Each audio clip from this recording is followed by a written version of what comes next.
తులసి ప్రతి ఇంట్లో ఉండాలి. తులసి యాంటీబయాటిక్. ఉదయాన్నే లేచి స్నానం చేసి తులసికి ప్రదక్షిణం చేసి ఒక గ్లాసు నీళ్లు పోయకుండా ఏ పని చేయకూడదు. ఏ పని ఫలించదు. తులసి కటాక్షం ఉంటేనే మనకు అన్నీ ఫలిస్తాయి. విష్ణుమూర్తి ఆవిడ పాతివ్రత్యానికి మెచ్చి ఆవిడకి ఇచ్చినటువంటి వరం అది. అందుకే రాముడికి తులసి దళాలంటే చాలా ఇష్టం. విష్ణు ఆలయాల్లో ఎక్కువ తులసి దళాలు వాడతారు.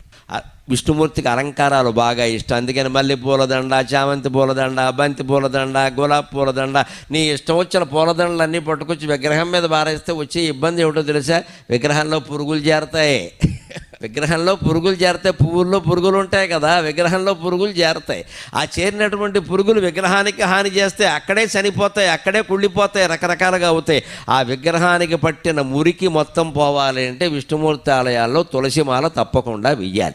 అది శాస్త్రీయమైన ఆచారం. హిందూ దేవాలయాల్లో పాటించే ప్రతి ఆచారం శాస్త్రీయం.